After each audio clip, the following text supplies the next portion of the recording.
मेरे जो वालिद थे, मैंने जैसे बताया बहुत पढ़े लिखे थे, तो उन्होंने बहुत गरीब भी थे, उनको कभी कोई नौकरी नहीं मिली, हार्डली उनके पास पैसे होते थे।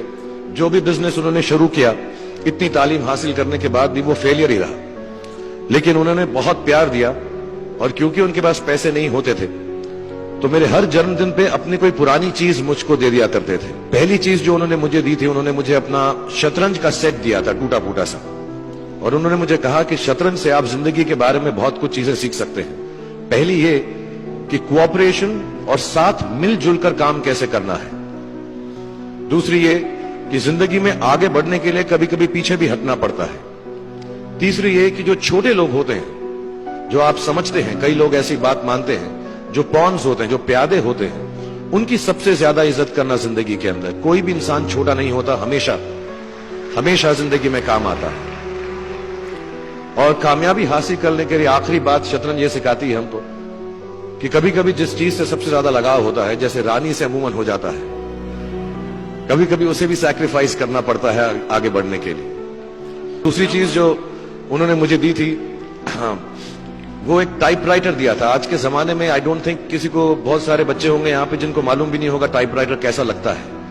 अब सब कंप्यूटर पे काम करते हैं, तो टाइपराइटर के ऊपर जब आदमी लिखता है और अगर गलत लिखता है तो उसको मिटाने में बहुत तकलीफ होती है। So you have to be very diligent, बहुत ध्यान से लिखना पड़ता है, हम गलती नहीं कर सकते। और टाइपेक्स यूज करते थे टाइप को निकालने के लिए, कभी उंगली फंस जाती थी उसकी कीज के बीच में, मगर बहुत मेहनत से, बहुत डेलिजेंस से काम करना पड़ता था। तो जब मैं उस पर टाइपिंग सीखा स्कूल में कॉमर्स करते वक्त, so the only thing I realize is that practice makes you perfect. तो जो भी काम आप जिंदगी में करें उसको डेलिजेंस से करें, ऐसा करें कि कोई गलती ना हो, अपना पूरा दिमाग लगाकर करें, सोच समझ कर करें, ऐसे करें कि ये काम जिंदगी में आपका पहला काम है और इसके बाद आपको मौका नहीं मिलेगा, और शायद ये काम आपका जिंदगी का आखिरी काम है, इसके बाद फिर मौका नहीं मिलेगा। So do it with that kind of diligence. तीसरी चीज उन्होंने मुझे कैमरा दी थी, क्योंकि बहुत गरीब थे, वो कैमरा चलता नहीं था बिल्कुल भी, सिर्फ उसके व्यू फाइंडर से बड़ी अच्छी अच्छी तस्वीरें दिख जाती थी, लेकिन खिंचती बिल्कुल भी नहीं थी। और इससे मुझे उन्होंने सीख दी कि जो हमारी क्रिएटिविटी होती है, हम जो भी, कभी कभी हमारी हॉबी होती है, कभी कभी हमारा उससे प्यार होता है, लेकिन हम उसको अपनी नौकरी नहीं बना सकते, अपना काम नहीं बना सकते। बहुत कम लोग ऐसे फॉर्चुनेट होते हैं जैसे मैं हूं, कि जो मेरी हॉबी थी, जिस चीज से मुझे प्यार था, कलाकारी से, एक्टिंग से, वो मेरा पेशा भी बन गया। अमूमन ऐसा होता नहीं है, लेकिन जो हमारी कला है, चाहे वो पोएट्री है, चाहे वो लिखना है, चाहे वो पेंटिंग है, चाहे जो भी चीज, गाना है, अकेले में गाना है, हमारी क्रिएटिविटी जरूरी नहीं है कि दुनिया एक्सेप्ट करे।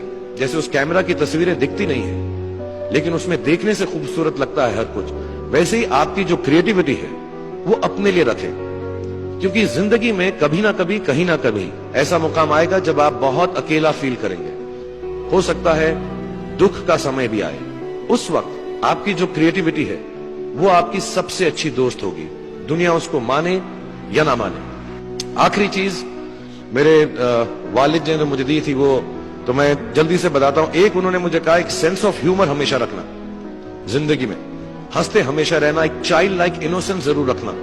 जैसे एक छोटे बच्चे की जो एक इनोसेंस होती है, जो उसका दुनिया की तरफ जो नजरिया होता है, बड़ा इनोसेंट सा होता है, उसमें कोई खामी नहीं होती, गलती नहीं होती, अभी दुनियावी बातें नहीं आई होती, तो वैसी रखना।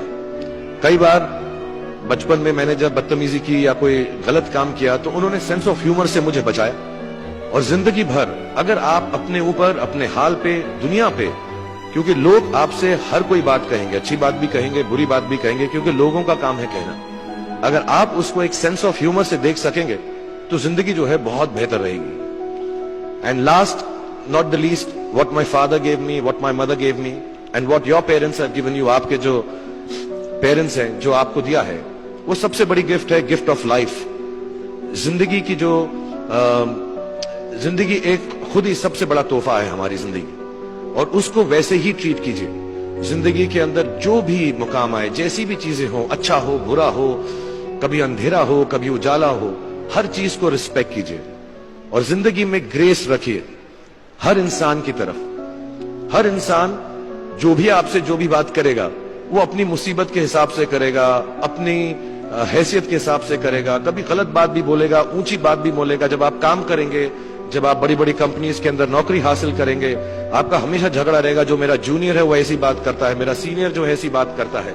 लेकिन सब जो है जिंदगी से जूझ रहे हैं, इस जिंदगी में कुछ बनने की कोशिश कर रहे हैं। सो वो ग्रेस जो है, वो लीवे जो है, हर किसी को दीजिएगा जो आपके साथी हैं, जो आपके साथ साथ काम कर रहे हैं, जो आपका साथ काम नहीं भी कर रहे और जो आपका साथ नहीं भी दे रहे।